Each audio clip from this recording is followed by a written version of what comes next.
ಖಾಸಗಿ ಕ್ಷಣದ video photo record ಮಾಡಿ ವಿಚ್ಛೇದನ ನೀಡುವಂತೆ ಪತ್ನಿಗೆ ಪತಿ ಕಿರುಕುಳ. ಮತ್ತೊಂದು ಮದುವೆಯಾಗಲು ಹೆಂಡತಿಯಿಂದ ವಿಚ್ಛೇದನ ಪಡೆಯಲು ಈ ರೀತಿ ಬ್ಲಾಕ್ ಮೇಲ್. ಪತ್ನಿ ಜಿಲ್ಲಾ ಸೈಬರ್ ಠಾಣೆಯಲ್ಲಿ ಕೇಸ್ ದಾಖಲಿಸಿ ನ್ಯಾಯ ಕೊಡಿಸುವಂತೆ ಮನವಿ. ಆರೋಪ ಸಾಬೀತಾಗುತ್ತಿದ್ದಂತೆ ಪತಿ ಕಿರಣ್ ಅನ್ನು ಪೊಲೀಸರು ಹಿಂಡಲಗ ಜೈಲಿಗೆ ಕಳಿಸಿದ್ದಾರೆ.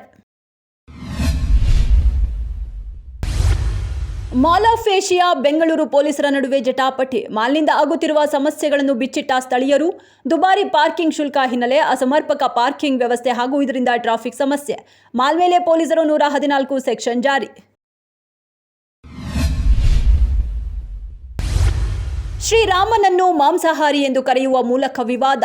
ಎನ್ಸಿಪಿ ಶರದ್ ಪವಾರ್ ಬಣದ ಶಾಸಕ ಮತ್ತು ಮಾಜಿ ಸಚಿವ ಜಿತೇಂದ್ರ ಔಲಾದ್ ಹೇಳಿಕೆ ಸಂಬಂಧಿಸಿದಂತೆ ಅಜಿತ್ ಪವಾರ್ ಬಣದ ಎನ್ಸಿಪಿ ಕೂಡ ಮುಂಬೈನಲ್ಲಿ ಪ್ರತಿಭಟನೆ.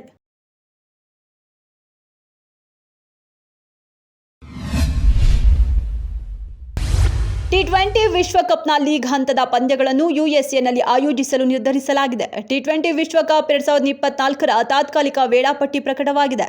ಜೂನ್ 4ರಿಂದ ವಿಶ್ವಕಪ್ ಶುರುವಾಗಲಿದೆ. ಜೂನ್ 9ರಂದು ನ್ಯೂಯಾರ್ಕ್ನಲ್ಲಿ ನಡೆಯಲಿರುವ ಹೈ ವೋಲ್ಟೇಜ್ ಪಂದ್ಯದಲ್ಲಿ ಭಾರತ ಮತ್ತು ಪಾಕಿಸ್ತಾನ ತಂಡಗಳು ಮುಖಾಮುಖಿಯಾಗಲಿದೆ.